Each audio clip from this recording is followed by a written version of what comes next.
সাহাবী নাম তার আলকামা। জোরে জোরে চিল্লায় বলা যাবে না মারহাবা। আপনার আলকামা মৃত্যু সজ্জায় সজ্জিত নবীর সাহাবীর নাম ভালো করে লেখে নাও বাবারা আমার। এই সাহাবী মৃত্যু সজ্জায় সজ্জিত। নবীজির কাছে খবর আসিয়া রাসূলুল্লাহ ইয়া হাবিবাল্লাহ, আপনার অমুক সাহাবী আলকামা নামের একজন সাহাবী মৃত্যু সজ্জায় সজ্জিত, মরণ হয় না আল্লাহর নবী গো, সে যে কষ্ট পায়। নবী কয় সাহাবীরা রে তাড়াতাড়ি যাও, তাড়াতাড়ি যাও। আমার নবীর সাহাবী ও সাহাবীরা রে আলকামার চারিদিকে দাঁড়ায়া দাঁড়ায়া দোয়া করো, চারিদিকে দাঁড়ায়া দাঁড়ায়া ও মুসলমান কালেমা পড়ো, আশহাদু আল্লা ইলাহা ইল্লাল্লাহু ওয়াহদাহু লা শারীকা লাহু ওয়া আশহাদু আন্না মুহাম্মাদান আবদুহু ওয়া রাসূলুহু। জোরে বলো মারহাবা। নবী বলেন সাহাবীরা রে তাড়াতাড়ি যাও, আমার আলকামার চারিদিকে ঘুরে ঘুরে দোয়া পড়ো, ঘুরে ঘুরে ভালো করে কালেমা পড়ো। নবী কোচ বল কোন মুসলমান কোন মুমিন যদি ইন্তেকালের সময় হয়ে যায়, রাসূল বলছে খবরদার তার পাশে দাঁড়াইয়া কোনো দুনিয়াবি গল্প করবা না, কারণ মালাকুল মউত যখন এসে যায় ওই লোকটাকে এত ভয় ভীতি দেখানো হয়, হঠাৎ করে ঈমান চলে যেতে পারে। যখন কোনো মানুষ মৃত্যু শয্যায় সজ্জিত হয়, পাশে কেউ খবরদার দুনিয়াবি গল্প করবেন না, ছেলে মেয়েরা কান্নাকাটি করবেন না। পাশে দাঁড়ায়া মুসলমান শুনে নাও, শুনে নাও, কালেমা তাইয়্যিবা কালেমা শাহাদাত পাঠ করো, উচ্চ আওয়াজে পড়ো লা ইলাহা ইল্লাল্লাহু মুহাম্মাদুর রাসূলুল্লাহ সাল্লাল্লাহু আলাইহি ওয়াসাল্লাম। পাশে দাঁড়ায়া দুরূদ শরীফ পড়ো, পাশে বেশি বেশি করে তাওবা করে আস্তাগফিরুল্লাহ রাব্বি মিন কুল্লি যামবি ওয়া আতুবু ইলাইহি লা হাওলা ওয়া লা কুওয়াতা ইল্লা বিল্লাহ। যদি কিছুই না পড়ো কালেমা পড়ো, কালেমা পড়ো, আল্লাহ আল্লাহ জিকির করো। নবী বলছে যখন বড় মুসলমান মুফতি আমজাদ আলী সাহেবের কিতাব, ওই যে বললাম ফতোয়ায়ে দেওবন্দের, ও মুসলমান শোনো, ও মুসলমান বাহারে শরিয়াত, এই কিতাবের মধ্যে লিখতে যা বললেন মৃত্যু যে কত কঠিন, এই কঠিন মৃত্যুটা এত কঠিন রে মুসলমান। এই মানুষগুলোর 70টা উটের গায়ের চামড়া জবাই না করিয়া এই চামড়াটা ছিঁড়ে নিয়া টামদে ছিঁড়ে নিয়া ভিতরে লবণ আর মরিচ লাগা দিলে যতটুকু যন্ত্রণা হয় এর চাইতে 70 গুণ যন্ত্রণা হয় একটা সাধারণ মৃত্যুরে বাবা। ওরে যদি এই মরণ যদি এত কঠিন হয়, এই গ্রামের মধ্যে কত মানুষ যুবক, এই জিগার বাড়ি আর জমিনে কত মানুষ মরণের সময় পায়খানা করে দিছে, হাফেজ সাহেব জানে, হাফেজ তারিকুল ইসলাম ভাই জানে, কত মানুষ গোসল করাতে যা দেখছেন পায়খানা করে দিছে। কত মানুষ মরণের সময় বাবারে আমার কি করেছে, চোখ দুটো বড় বড় হয়ে গেছে, জিহ্বাটা তাদের বাইর হয়ে গেছে, ভিতরে দেওয়া যায় নাই, একটা অঙ্গ বেঁকা হয়ে গেছে, হাত পা বেঁকা হয়ে গেছে, সোজা করা যায় নাই। তাদের মৃত্যুটা কত কঠিন হয়, তাদের মরণটা কত কঠিন হয়।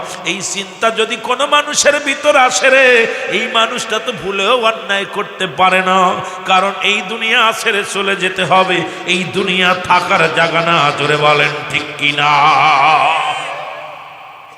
ও যুবক দিলের কান্না লাগা শোনো,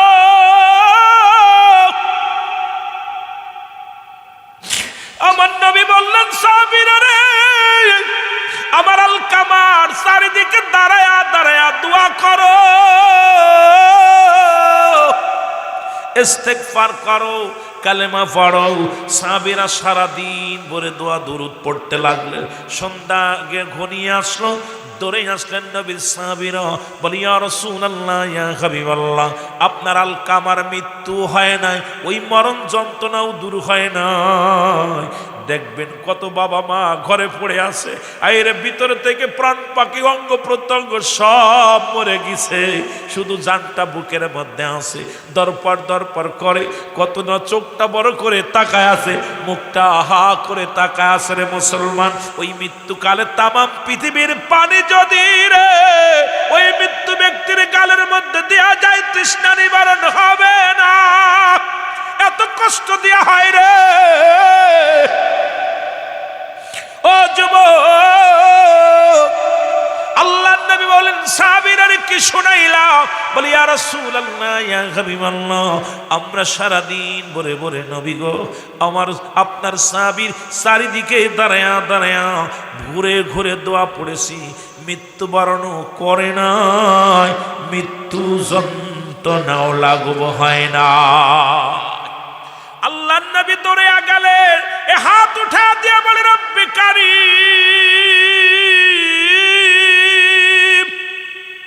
এরে আমার সমাজের বাবারা শোনো, ও মুসলমান শোনো, কওমি অঙ্গনের কিতাব আল্লামা মুফতি মুসলমান শুনে নাও, শুনে নাও। এরে মুসলমান শফিক আহমেদের লেখা ফতুয়ায়ে দেওবন্দের মধ্যে প্রথম খণ্ড 24 নম্বর পৃষ্ঠারে আব্বা, এই পৃষ্ঠার মধ্যে বয়ান করে শুনে নাও। এটা মুসলমান সুন্নিদের কিতাব নয়, এটা কওমি অঙ্গনে যারা লেখাপড়া করেন তাদের কিতাব। ফতুয়ায়ে দেওবন্দের মধ্যে মুসলমান প্রথম খণ্ড 24 নম্বর পৃষ্ঠা, রাসূল বলেছে 5 ওয়াক্ত নামাজ আদায় করে জিয়ারত করে সর্বহালাতে আল্লাহর দরবারে দুটি হাত উঠায় দোয়া করা উত্তম মুস্তাহাব। একখান দলিল যদি কোনো ব্যক্তি দিতে পারবেন না আব্বা, হারাম না জায়েজ একখান কিতাব থেকে যদি দিতে পারেন বাবা, জীবনে আর কোনোদিন দোয়া করতাম না। আমার বাবারা আমার শুনে নাও, কারণ শরীয়তের কিবলা হলো কাবা, দুজানের কিবলা হলো রাহমাতাল লিল আলামিন, মোনাজাতের কিবলা হলো আরশে আজিম। চোখের পানি ছেড়ে কান্দো, রব্বে কারীমের দরবারে ভিক্ষা চাও, ভিক্ষা চাও।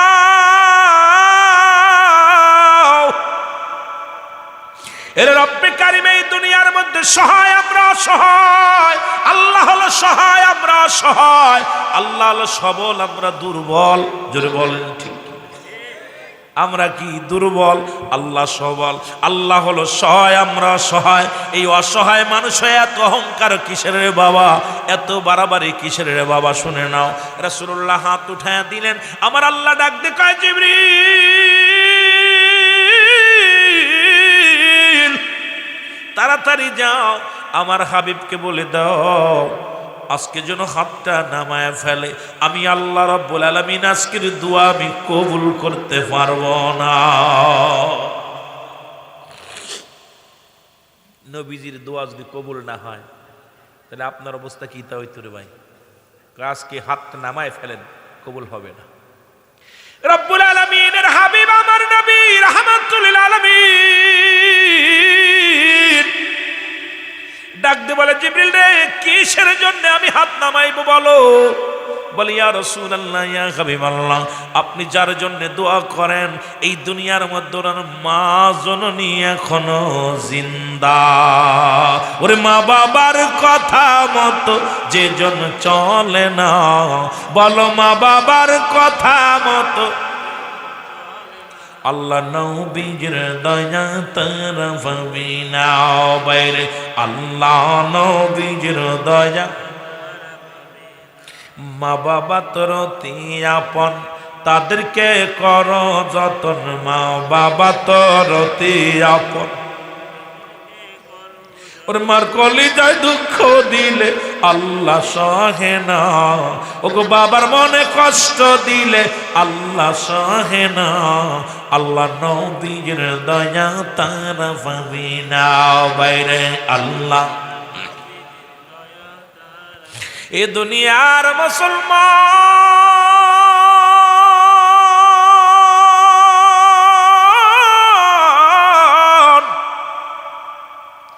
রহমতের নবী হাতটা নামাইছে রে,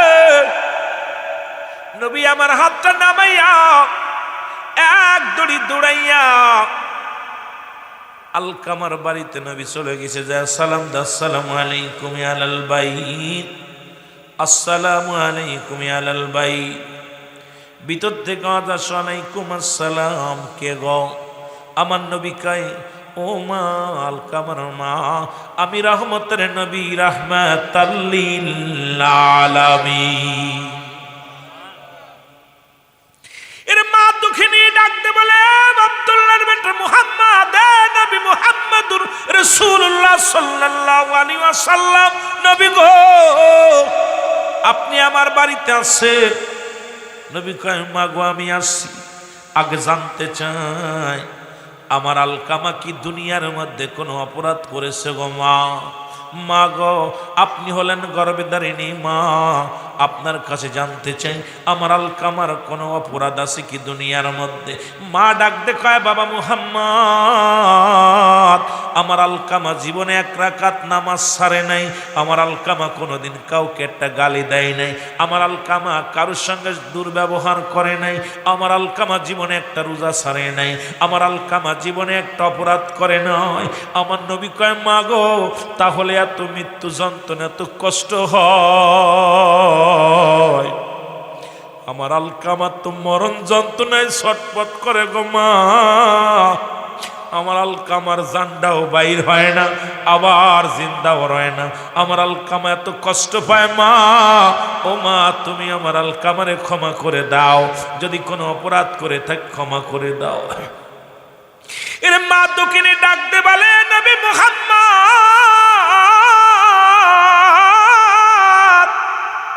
এই পৃথিবীর মধ্যে আমার আলকামা দুনিয়ার মধ্যে কোনো অপরাধ করে নাই, তবে একটা অপরাধ করছে রে, জীবনে কোনোদিন আমি মাকে সে মূল্যায়ন করে নাই, সে বউর পরামর্শ অনুযায়ী চলতো, এর সুন্দরী বউ যা বলে ওটাই মেনে নেয়, আমি মায়ের কোনো পরামর্শ শোনে না, আমি মার কলিজার মধ্যে বড় আঘাত লাগছে, আমি মা হইয়া আমার কোনো কথার তার কাছে মূল্যায়ন পাই নাই রে বাবা, এই কারণে আমি দুঃখিনী মা, মনে কষ্ট পেয়ে আসি। আমার নবী ডাকতে বলে, মা মা তুমি মাফ করে দাও, আজকে আমার যুবক বাবারা বিয়ে করা পরে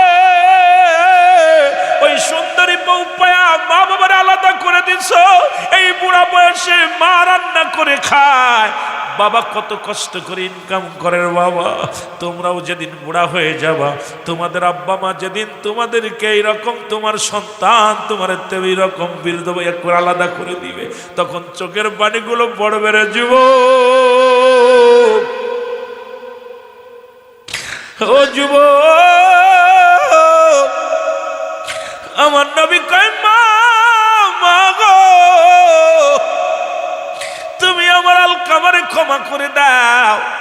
মা বলেন, আরে বাজান না, কারণ ও বোর পরামর্শ অনুযায়ী চলতো, আমি কোনো পরামর্শ দিলে শুনতে চাইতো না, আমার কোনো কথা রাখতো না, আমি মায়ের কলিজার মধ্যে আঘাত লাগছে, আমি তারে মাফ করতে পারবো না। আমার নবী কয়, মা আমারে আমার আলকামা বড় কষ্ট পায়, মৃত্যু যন্ত্রণা বড় কঠিন, মারা গেলেই জাহান্নামে চলে যাবে, মা গো তুমি মাফ করে দাও, মাফ করে দাও। ও যুবক, মা জননীর কাছে অনুনয় বিনয় করে মা বলে, মুহাম্মদ ওই সন্তানের ব্যবহারে আমার কলিজা আঘাত লাগছে রে, আমার কলিজা আঘাত লাগছে, আজকে অধিকাংশ সন্তান মা বাবারে কষ্ট দিছ, ব্যবহারে মার সঙ্গে কত না চোখ না কথা বলেছ, তুমি নামাজে দাঁড়াইছ, তোর মুসলমান আমার আল্লাহর হুকুম নবীর হুকুম শুনে নাও। নবীজি বলছে, সন্তানের আরে তুমি নামাজে দাঁড়াইছ, একমাত্র ফরজ নামাজ ব্যতীত তোমার মা তোমাকে ডাকছে রুহুল আমিন, তোমার বাবা তোমার ডাকছে রুহুল আমিন, নামাজ ছেড়ে দাও, নামাজ ছেড়ে দিয়ে আগে মার ডাকে সাড়া দাও, বাবার ডাকে সাড়া দাও। মা ডাকছে, আমি মোবাইল টিপছি বইয়া বইয়া, গেম খেলতেছি, মুসলমান মা ডাকে রুহুল আমিন, কানে যায় না, মা বাবা ডাকে রুহুল আমিন, কানে যায় না। আরে কপাল পুরা শোন শোন, এই পৃথিবীর মধ্যে তো এই দুনিয়ার মধ্যে তুই জান্নাত কামাই কর, জান্নাত যদি কামাই করতে চাস ওই মা বাবার চরণ দুলিতে পড়ে যা, ওই চরণে পড়ে যা, চরণে পড়ে যা। বাবা মা যদি একবার কারোর জন্য উকলাতি করে, জান্নাত হবে তার ঠিকানা, জোরে জোরে চিল্লায় বলা যাবে না মারহাবা। রাসূল বলছে তোমরা যখন নামাজ দাঁড়াইবা, আব্বা মা ডাক দিছে, সিদ্দিকী সাহেব তরিকুল ইসলাম ছেড়ে দাও, নামাজ ফরজ ব্যতীত, একমাত্র ফরজ নামাজ ব্যতীত সুন্নাত নফলে দাঁড়াইছো। মা ডাক দিছে, মা ও মা আমি তো নামাজ দাঁড়াইছিলাম, আম্বু নামাজ। কত বাবা মা, ও রুহুল আমিন ওই গরুটা বানছি মাঠে নিয়ে পারবেন না। বাপে কষ্ট করে সন্তানের কয় বাজান বিকেলে যাস না, খেলা করতে যাস না, তোর আব্বা বাজারে গেছে গরুটার কটা খড় কেটে দে। কত বাবা সন্তানেরা, যেহেতু আপনারা পল্লীর মানুষ আপনারা ভালো বোঝেন, পল্লীর মানুষ তো সন্তানাদিরে কত হুকুম দেয় মায়, বাজান তোর আব্বা মুজা গেছে সারাদিন কষ্ট করে কাজটা কর, মা পারবো না। আহা কি যে করলি, মাকে শুধু বললি পারবো না, মার মনের ভিতরে কেস করে লেগে গেছে, তোর জীবনের বরবাদ, সব আমল বরবাদ। মা বাবার দোয়া করা লাগে না। আমি আশ্চর্য হয়ে যাই, দেখবেন গাড়ির মধ্যে লেখা আছে মা বাবার দোয়া, বাড়ির মধ্যে লেখা আছে মা বাবার দোয়া, আপনার লেখা দেখবেন ব্যানের মধ্যে লেখা থাকে মা বাবার দোয়া। তা এই পাগলেরা বোঝে মা বাবা দোয়া করলে গাড়ির মালিক হওয়া যায়, বাড়ির মালিক হওয়া যায়। এই পাগলটা কেন বোঝে না যে মা বাবা দোয়া করলে আল্লাহ জান্নাত পাওয়া যায়? কথা কর না কেন, কথা কর না কেন? আছে না বাড়ির মধ্যে কয় মা বাবা দোয়া, আর মা বাবা দোয়া করলে গাড়ির মালিক হচ্ছিস, বাড়ির মালিক হচ্ছিস, জান্নাতের মালিক হওয়া যায় না? কথা কয় না কেন? আরো জোরে বলে না, জান্নাতের চাবি তোমার মা, ও মা গো। যদিও গান পারি না, তো একটা গান গাইছি, এইটাই যথেষ্ট, কারণ এগুলো গাইতেও ওই মা বাবার একটা কথা বলছি, এইটাই যদি শেষ পর্যন্ত দুই চার খুলে কইতে পারলে আলহামদুলিল্লাহ। কারণ আজ ওয়াজ করতে গান গাইতে আসি নাই তো ভালো। বেশি বিশেষ করে বড় কষ্ট হলো এইখানে, কষ্ট হলো এইখানে যে মা বাবার জন্য আমাদের চোখের পানি পড়ে না। আমার নবীজি বললেন মা, নবী ডাকতে বলে মা, মা গো, ও মা তুমি আমার আলকামারে মাফ করে দাও গো মা। মা বলে বাবা মোহাম্মদ, কলিজার মধ্যে যে আঘাতটা লাগছে রে বাবা, এই আঘাতটা আমি সহ্য করতে পারি না। আমার নবী ডাক দেখায় মা, মা তুমি যদি মাফ না করে দাও, আমার আলকামা ইন্তেকালের পরে জাহান্নামে চলে যাবে গো মা। মা বলে বাবারে, আমার ব্যথা তুমি বুঝতে পারো না, আমার কষ্ট তুমি বুঝতে পারো না, যা সন্তানের আমি মাফ করতে পারবো না। নবী ডাকতে বলে সাহাবীরা রে, কোথায় রে, খড়ি নিয়ে আয়, আগুন নিয়ে আয়। খড়ি আনা হলো, বিশাল চিতা জ্বালানো হলো, আগুন ভিতরে ধরে দেওয়া হলো। নবীজি বলে আমার আলকামার দেহ কানাই না, এই আগুনের মধ্যে পুরায়া দাও। সাহাবীরা রাসূলের কথা মতো খড়ি আনলেন, আগুন জ্বালানো হলো। নবীজি হুকুম দিলেন দেরি করো না, আগুন দিয়া পুড়াইয়া ভস্ম করে দাও, কারণ এন্তেকালের পরেই তো জাহান্নামে চলে যাবে সন্তান। সুতরাং মার মনে কষ্ট দিয়া মারা গেলেই জাহান্নামী। এখন কি করবা, পুড়াইয়া দাও দুনিয়ার মধ্যে, দুনিয়ার আগুন দিয়া পুড়াইয়া দাও। এরে নবী মুহাম্মদ যখন হুকুম দেশে, এরে মুসলমান আগুন জ্বলে দাও দাও করে। আলকামার মা ভিতর থেকে একটা চিৎকার মেরে বলে, নবী মুহাম্মদ আমি 10 মাস 10 দিন গর্ভে ধারণ করেছি, আমার কলিজার টুকরা সন্তানের, আমি বেঁচে থাকতে আমার কলিজার টুকরা আগুনের মধ্যে পুরাস না রে। আমি মা সইতে পারবো না, আমার সামনে আমার সন্তান বিপদগামী হবে, আমার সন্তানের আগুনে পুরাইবি, আমি মেনে নিতে পারবো না। দুনিয়ার সব ভুল সবগুলো আমি মাফ করে দিলাম। সঙ্গে সঙ্গে আলকামার জবান দিয়ে কালিমা বাইর হয়ে গেছে, লা ইলাহা মুহাম্মাদুর রাসূলুল্লাহ, আশহাদু আল্লা ইলাহা ইল্লাল্লাহু ওয়াহদাহু লা শারীকা লাহু, আশহাদু আন্না মুহাম্মাদান আবদুহু ওয়া রাসূলুহু। আহা নবীজি, আমার নবীজি ডাকতে বলে মা, ও মা। সন্তান কালিমা পড়ছে, সঙ্গে সঙ্গে রাসূলুল্লাহর হাতের পরি, একদম রাসূলুল্লাহর হাতের পরি আলকামার জীবনটা চলে গেল, জানটা বাইর হয়ে গেল। কালিমা পড়তে পড়তে জোরে বলেন মারহাবা। এ যুবক বন্ধুরা, দিলের কান্ডা লাগা শোনো গো, এই তো হলো আমার নবী। নবীর কথাগুলো বলতে গেলে অনেক কষ্ট লাগে রে। আমার নবী মার সাথে কেমন ব্যবহার করছে শোনো। নবীর দুধমা হালিমাতুস সাদিয়া একদিন রাসূলুল্লাহর কদমের মধ্যে আসলেন, সাহাবীরা বসে আছে, নবীর মা দুধমা হালিমাতুস সাদিয়া। রাসূলের দুধমা ছিল 4 জন, আপন মা আমেনা, মুসলমান আবু লাহাবের দাসী সুরাইবা, হযরতে সালমা আর হলো হালিমাতুস সাদিয়া। এই 4 জন ব্যক্তি ছিল রাসূলুল্লাহর দুধমা। আমরা অনেকেই জানি নবীর দুধমা শুধু হালিমা, না রে বাজান না, তাহলে আরো 3 জন বাদ পড়ে যায়। 1 নাম্বার মা হলো 3 দিন 3 রাত পর্যন্ত দুধ পান করাইছে, যিনি হলো আপন মা আমিনা। 2 নাম্বার হলো হালিমাতুস সাদিয়া। 3 নাম্বার হলো মুসলমান শোনো আবু লাহাবের দাসী সুরাইবা। আর হলো 5 নাম্বার হলো হযরতে সালমা। এই 4 জন ব্যক্তি রাসূলের দুধমা ছিল দুনিয়ার মধ্যে মুসলমান। রাসূলের জিন্দেগি নিয়ে আলোচনা করলে মজা লাগে রে যুবক। ও যুবক শুনে নাও, কারণ ওদিকে আমি যেতে পারবো না, যে আলোচনার মধ্যে ডুবেছি। যদি আলোচনা কোন পর্যন্ত যেতে পারবো জানি না রে। রাসূলুল্লাহর কদমের মধ্যে নবীর দুধমা আসলেন। আসিয়ারে বুড়া বুড়া মহিলা, জনক মহিলা, নবীজি দেখেই মাকে দেখে লাফ দিয়ে উঠে দাঁড়াইলেন। সাহাবীরা আশ্চর্য হয়ে গেছে, মৌলবীরা হন বাবা। নবীজি চিন্তা, সবাই সাহাবীরা, কি নবী চাইতে কি মহিলা দামি মানুষ, নবী উঠে দাঁড়াইলেন। রাসূলুল্লাহ তার নিজের রুমাল মুবারক বিছায়া দিলেন, নিজের ঘাড়ের রুমাল মুবারক সুন্দর করে বিছায়া দিলেন। আমার নবীজির ওইবার নবীজির রুমাল মুবারকের পর মহিলা এসে বসলেন। এবার নবীর কানে কানে কি যেন বললেন, নবীজি কান্ডা গায়ে দিলেন, মা জননী কি যেন সুন্দর সুন্দর আলাপ করলেন।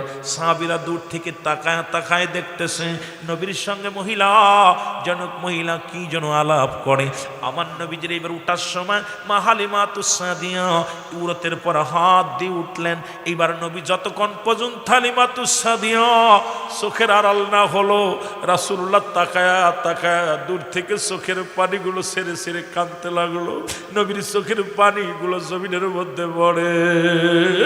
আল্লাহ নবীজির চোখের পানি জমিনের মধ্যে পড়ে না।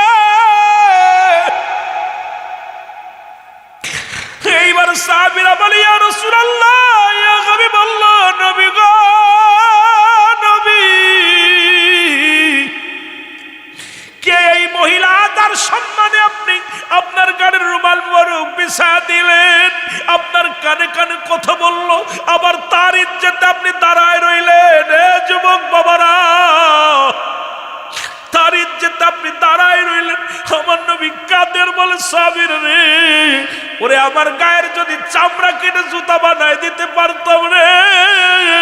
এই এমন একজন মা রে, যিনি আমার মা দুধমা হালিমাতুস সাদিয়া, যিনি আমার লালন পালন করেছে। আমার নবী যদি একজন লালন পালন করা, যিনি আমার নবীর দুধ পান করে, তার সম্মানে যদি নবী এমনি করতে পারে, তাহলে আমাদের আপন মার সামনে কি ব্যবহারটা করার দরকার, জোরে জোরে চিল্লায় বলা যাবে না মারহাবা। নবীজি কাঁদতেছে, সাহাবীরা, কি ইয়া রাসূলুল্লাহ আপনি কাঁদেন কেন? সাহাবীরা রে, এটা কে জানো? ইনি আমার দুধমা হালিমাতুস সাদিয়া, আমার দুধ পান করাইছে, আমার লালন পালন করছে, সেই মা, সেই মার সম্মানে নবী দাঁড়ায় গেছে। আপনারা তো শুনছেন, ছোট্টবেলায় তো ওয়াজ শুনছেন দেলোয়ার হোসেন সাইদির একটা ওয়াজি। আল্লাহ নবী বলতেছে, আবু হুরায়রা কাঁদতেছে। নবী বলছে, আবু হুরায়রা কান্দো কেন? কয় আবু হুরায়রা কান্দো কেন? ওয়াজটা শুনছেন, অনেকেই শুনছেন, কান্দো কেন? কয় হুজুর, মা আমাকে মারছে। কে মারছে? কথা বলেন না, কে মারছে? নবী বলতে, আবু হুরায়রা, মা তোমাকে মারছে, তুমি আমার কাছে নালিশ দিতেছো? নবীজি খুব ক্ষিপ্ত হয়ে গেছে, নালিশ দিচ্ছ? মা আবু হুরায়রা, ইয়া রাসূলুল্লাহ, ইয়া হাবিবাল্লাহ, নবী গো, মায়ের নবী, আমি নালিশ দিতেছি না। নালিশ দিতে তুমি কাঁদতেছো? হুজুর, আমার মা মারছে। তা নালিশ দিলে কেন? মা মারছে তা আমার কাছে বললে কেন? মা মারছে শুধু। কে মারছে? আসতে কবেন, নজরে কবেন, মা মারছে। মা মারছে দইরা আবু হুরায়রা রে। নবী গো, তুমি মার বিরুদ্ধে নালিশ দিতেছো? না হুজুর, আমি আপনার কাছে দোয়া চাই। আমি জানি আমার নবী দোয়া করলে আমার মার কাছে আগে পৌঁছে যাবে। আবু নবী দোয়া করতেছে আবু হুরায়রা, আল্লাহ আমার আবু হুরায়রার মারে তুমি হিদায়াত দান করো। আবু হুরায়রা দোষ শুরু করছে, এমন জোরে দোষ শুরু করছে, পিছন থেকে জামাটে না ধরছে, লোকজন ভদ্রলোক খালি দৌড়াই, ভালো মানুষ ধরেন এখন যদি আমাদের তরিকুল ভাই দৌড়াই, সকলকার এত ভদ্র মানুষ দৌড়াই কারে, কথা বুঝেন, একটা মৌলানা মানুষ দৌড়াদৌড়ি করলে, ইমাম সাহেব দৌড়াদৌড়ি করলে খারাপ লাগে না দেখতে? রুহুল আমিন সিদ্দিকী দৌড়াই কেন? পিছন থেকে টেনে ধরছে, জামা ছিঁড়া গেছে, দৌড়ায় বাড়ি গেছে, যায় দেখে ঘরের ভিতর ছেলে, মা বলতেছে বাজান একটু দেরি কর, তুই তো খারাপ কাজে যাস নাই বাবা, আমারই ভুল হয়ে গেছে তোকে মেরে, আরে রাহমাতুল লিল আলামিনের কদমে গেছি বাবা, আমি একটু গোসল করে আসি। মা কি করলেন, গোসল করে আসলেন, গোসল করে এসে সঙ্গে সঙ্গে কি করলেন, তো বাবা কালেমা পড়ে নিলেন, বাবা আমার সেই নবীর কদমে নিয়ে যাও, যে নবীর কদমে তুমি গেছো সেই নবীর কদমে আমার নিয়ে যাও। জোরে বলেন না মারহাবা, আরো জোরে বলেন মারহাবা। সুতরাং এই যে আমার অবস্থা, আমার নবীজির দোয়া কবুল হইছে আল্লাহর কাছে, এই মা বাবার দোয়া বিফলে কোনোদিন যেতে পারে না। জোরে বলেন ঠিক কিনা? একটু মহব্বতের সঙ্গে দুরূদ শরীফ পড়েন, আল্লাহুম্মা,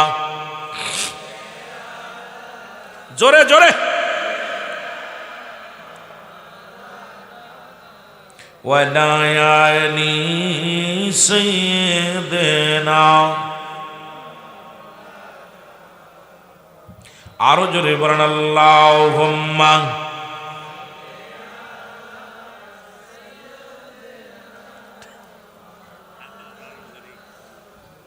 ওয়ালা আলি সাইয়্যিদিনা।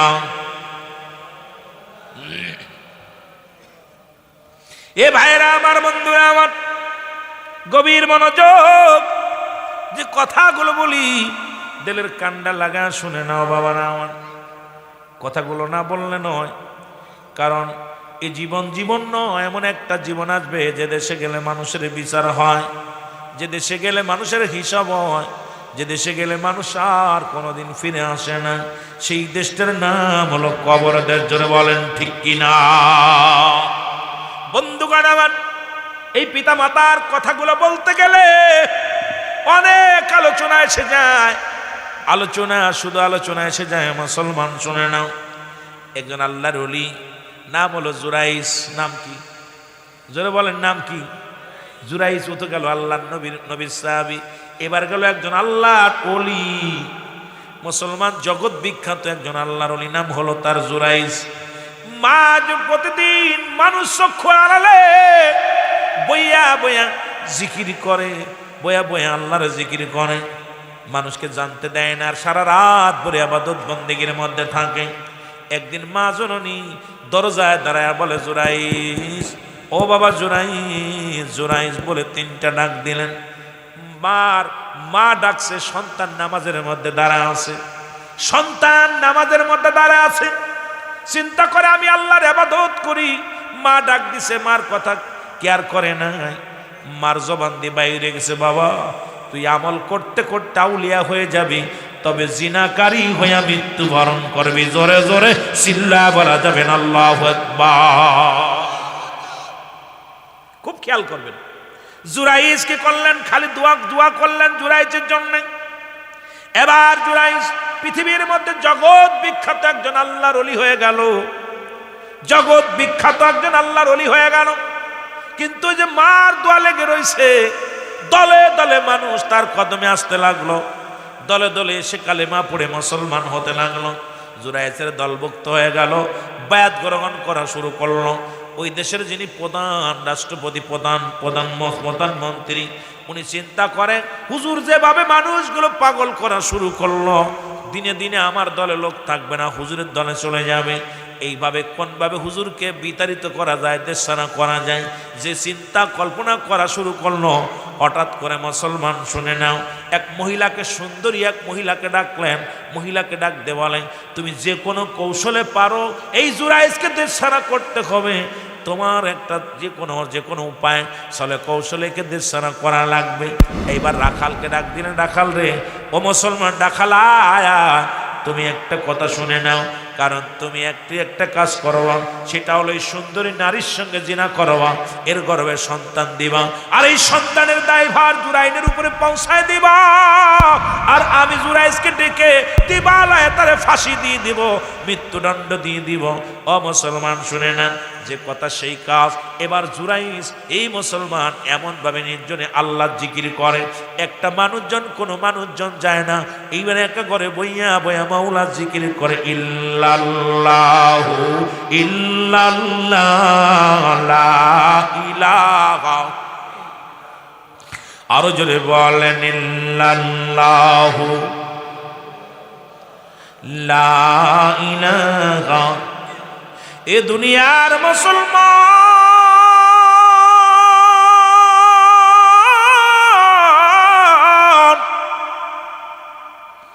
এইবার জুরাইজের বিরুদ্ধে নালিশ আইল গো। রাজার কাছে মেয়েটা এসে নালিশ দেয়, হুজুর